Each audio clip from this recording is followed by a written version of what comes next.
Bismillahirrahmanirrahim. Alhamdulillahirabbil alamin. Wassalatu wassalamu ala asyrafil anbiya'il mursalin sayyidina maulana Muhammadin sallallahu alaihi wasallam wa ala alihi wa sahbihi ajma'in. Amma ba'du. Qala rabbi shrah li sadri wa yassir li amri wahlul min lisani yafqahu qawli. Bismillahirrahmanirrahim. Qala al-mu'allif rahimahullahu ta'ala wa nafa'ana bihi min ulumihi fid darin. Warraf'u lil yadaini lil ihrami sun bihaitsul ibhamu hidha syahmil udhun maksyufatan wa farrikil asabi'a wa yabtadi takbira hina rafa'a wa li ruku'in wa i'tidalin bil faqar wa wad'u yumnahu ala ku'il yasar asfala sadrin nadhiran mahalla sujudihi wajjahtu wajhil kulla warraf'u lil yadaini lil ihrami sun, dan disunnahkan ar-raf'u akan mengangkat lil yadaini bagi dua tangan lil ihrami untuk takbiratul ihram.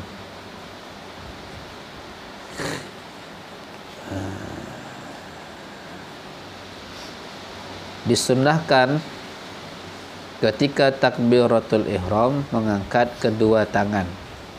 Bihaitsul ibhamu, dengan sekiranya jempol, hidza syahmil udhun, sejajar mensejajari cupingnya telinga. Cuping telinga ini bukan daun, ini ya. Apa senisanya? Saya anak.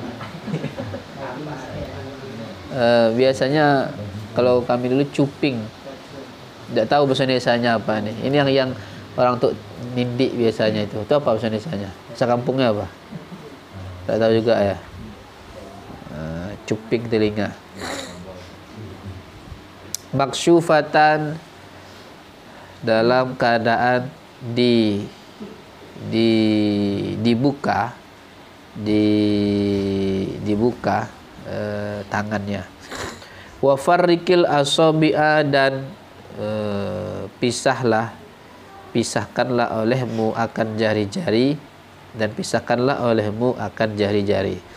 Jadi caranya takbir itu jempol sejajar dengan cuping ujung. Ini kalau kan hadisnya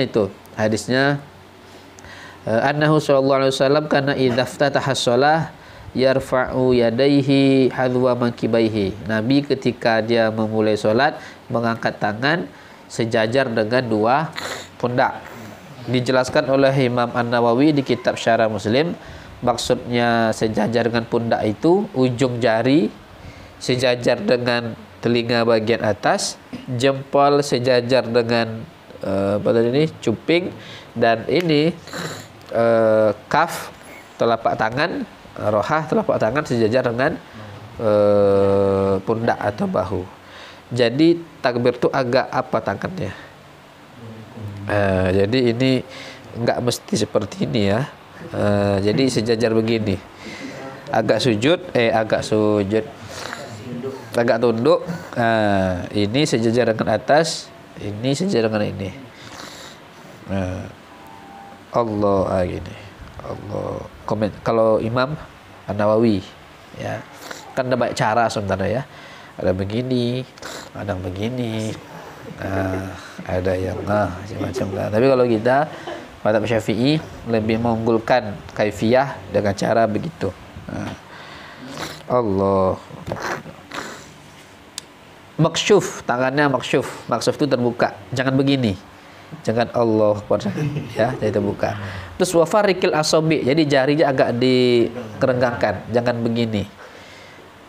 Jangan juga terlalu renggang ya. Jadi renggangkan yang normal lah. Jadi jangan di apa sini, di itmam ya dummu ini. Di tafrik, dipisah.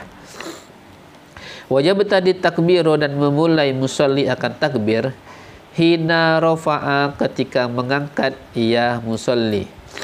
Kapan mulai takbir? Ketika tangan mulai diangkat. tangan diangkat mau menuju ke atas, langsung takbir. Allahu Akbar. Nah, pas diangkat mulai takbir, selesai takbir tangan sudah sampai di sini, di bawah dada. Nah, itu yang paling bagus sunnahnya. Wali rukuin, dan disunnahkan juga mengangkat tangan li rukuin untuk ruku, wa tidalin dan i'tidal, bil kofari ay binas bil kofari dengan menegakkan tulang punggung.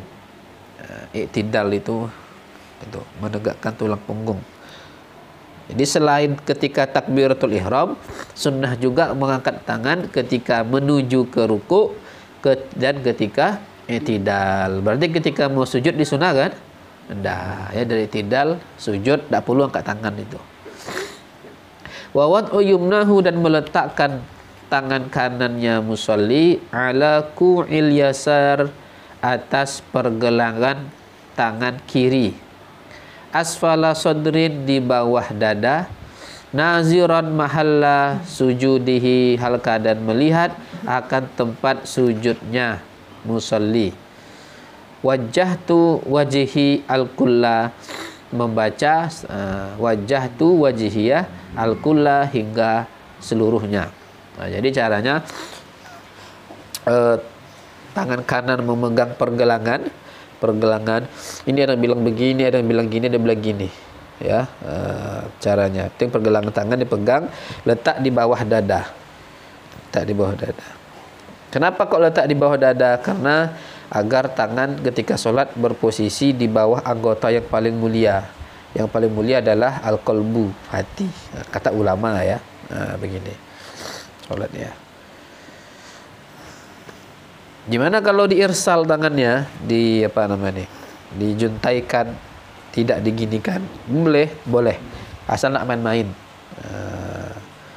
Kalau main-main tak boleh ya. Terus membaca wajjahtu wajhiya lilladzi fatara samawati wal ardh.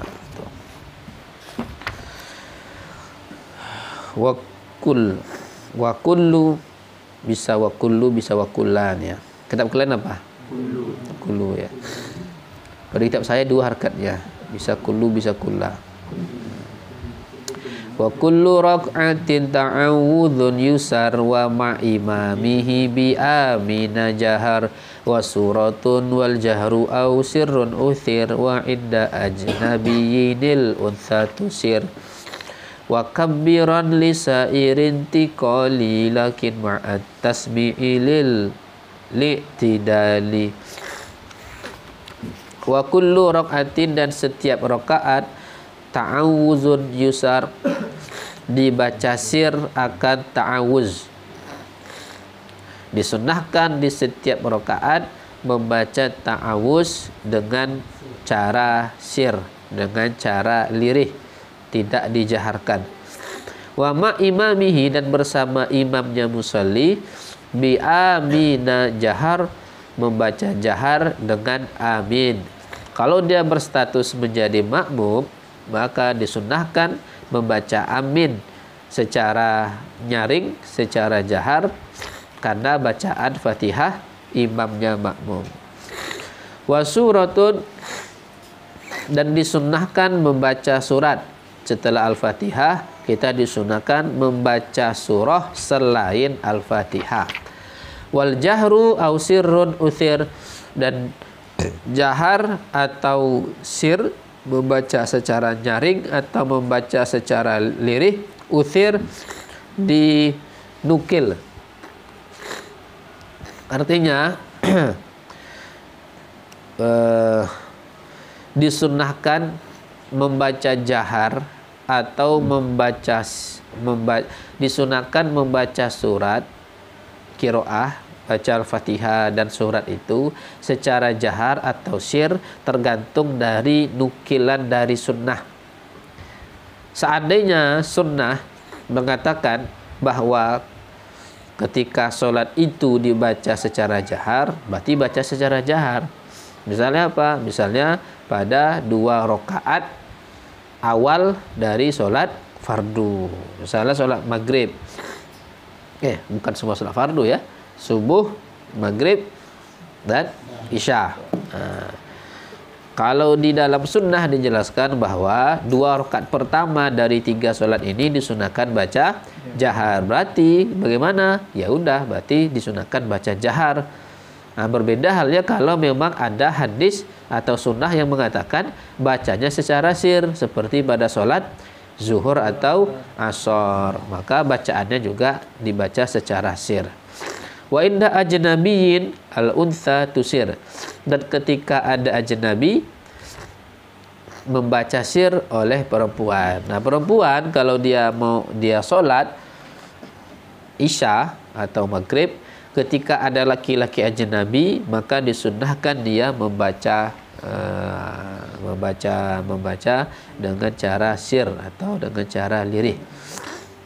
Wa kabbiran disairil intiqali, dan takbirlah olehmu bagi seluruh intikal, bagi seluruh perpindahan. Lakin ma'at tasmi'i li tidali, tetapi bersama tasmi' bagi iktidal. Disunnahkan di setiap intikal, di setiap perpindahan di dalam sholat, kita bertakbir, kecuali kalau ke iktidal, dari ruku ke iktidal. Kalau dari ruku ke iktidal itu bukan disunahkan takbir, tapi disunahkan tasmi'. Tasmi' itu membaca sami Allahu liman hada. Jadi semua intikal dalam solat itu, dari berdiri ke ruku, dari iktidal ke sujud, dari sujud ke duduk, dari sujud ke berdiri, semua intikal itu disunahkan kita membaca takbir, kecuali perpindahan minar ruku ilal iktidal, dari ruku ke iktidal, maka disunahkan membaca tasbih. Wa rajulur raki'u jafa mirfaqah kama yusawwi zahrahu wa unuqah. Wa rajulu, dan sebermula laki-laki, ar-raki'u yang ruku, jafa mirfaqah ialah merenggangkan ia laki-laki akan sikunya, kama yusawi sebagaimana mendatarkan atau meratakan ia rajul, zohrohu akan punggungnya rajul, wa unuqahu dan kuduk tengkuk, ini tengkuknya rajul. Bagi laki-laki ketika rukuk itu disunahkan merenggangkan siku. Jangan siku itu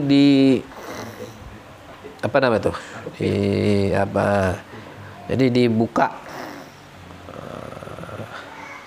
Hati-hati ya, yang aroma ketiaknya kurang sedap, perlu bantuan ya. Ya, dan disunahkan rata ketika ruku itu, dari punggung sampai ke tengkuk rata. Susah nih ya.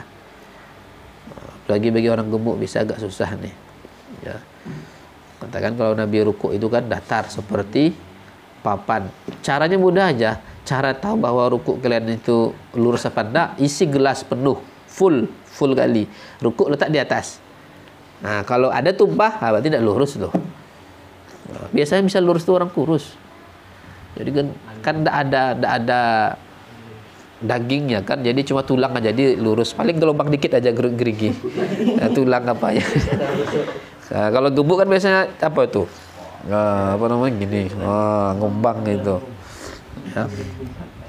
Saya pernah lihat kawan saya. Ya, jadi dia ruku.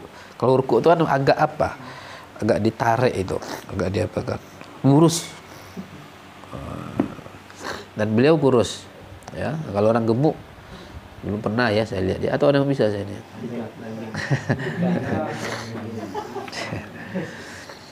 Wal wad'u lil yadaini ba'da rukbah mansyuratan madmunatan lil ka'bah wa raf'u badni sajidin an fakhidai mufarriqan kasyibri baina qadamai.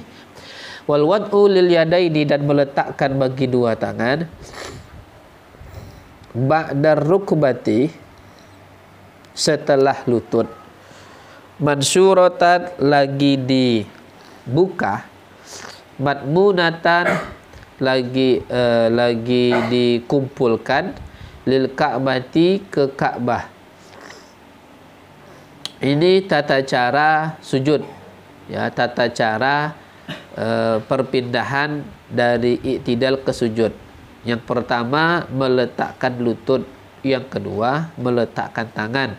Jadi sini meletakkan tangan setelah lutut. Berarti yang pertama kali diletakkan adalah lutut, baru tangan, setelah itu baru jidat dan hidung bersamaan. Sebagian ada yang mengatakan tangan dulu baru lutut baru kepala. Asal jangan kepala dulu. Kepala dulu, baru lutut baru tangan. Jangan gitu. Ya. Pas duduk nanti mengalir darah kan. Kan ya. Kalau ada kita mazhab Syafi'i yang kuat itu yang utama itu lutut dulu. Lutut baru tangan baru jidat sama hidung. Kemudian tangannya dimansyurah, dibuka. Jangan begini tangannya itu ketika sujud. Matmunatan, jari-jarinya dikumpulkan. Jangan di tafrik, jangan diregangkan. Jadi sujud jangan begini ya. Diginikan. Dan dikumpulkan dan dihadapkan ke Ka'bah, ke kiblat. Jangan diginikan. Allahu Akbar katanya. Karena ada orang gini kan sujudnya kan. Gaya apa tuh? Gaya bebek atau gaya apa? Ya. Apalagi arah mustadbiran lil kiblah ya. Begini. Jangan. Jadi jari tangannya dibuka, buka ya, mansyurah dibuka, terus dikumpulkan jari-jarinya, jangan tercerai-berai, terus dihadapkan ke kiblat atau ke Ka'bah. Wa raf'u batni sajidin, dan terangkatnya perut orang yang sujud, an fakhidhai, dari dua pahanya, mufarriqan, lagi memisah, baina kodamai, antara dua kakinya orang yang dua kakinya musalli, kasyibri, seperti satu jengkal. Bagi seorang laki-laki ketika sujud disunahkan perutnya diangkat. Gimana diangkat tuh? Dia kempeskan ya, artinya jangan dempetkan perut itu ke paha. Kan kadang kan kalau yang agak besar dikit perutnya, kan kadang di paha kan belipat itu, dempet itu. Nah, ya jadi anjurannya kalau laki-laki itu dijauhkan perut dari paha. Kalau perutnya agak besar dikit, tahan. Ya.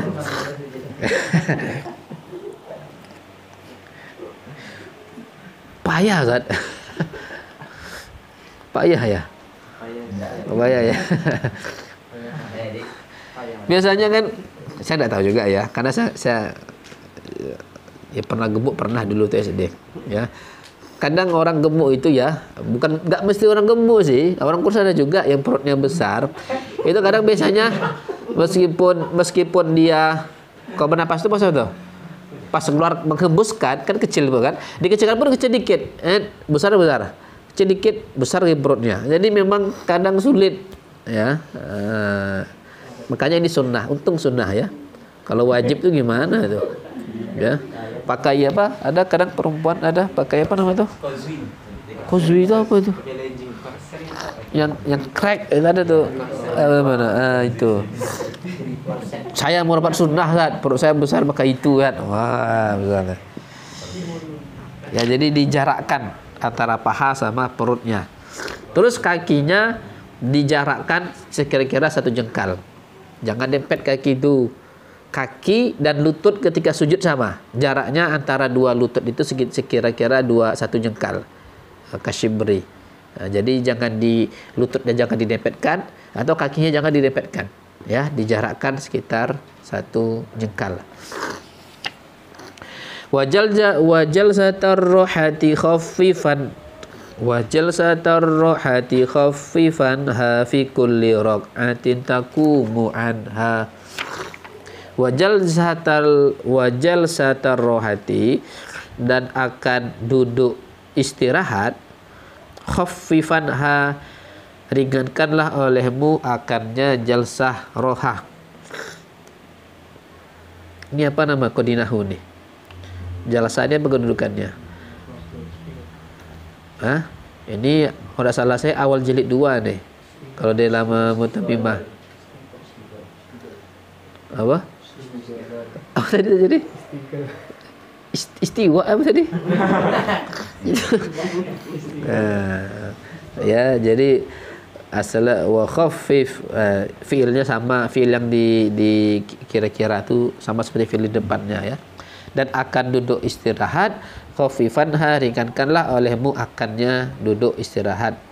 Fi kulli raqatin, pada setiap rakaat, taqumu anha, yang berdiri engkau anha darinya rakaat.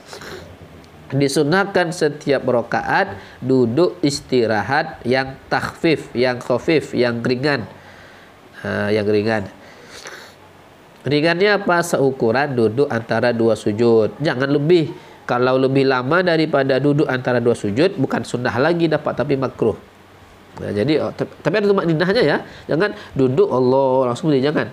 Duduk lu ada tumak ninah Allah baru berdiri. Sunnah hukumnya tu. Duduk istirahat.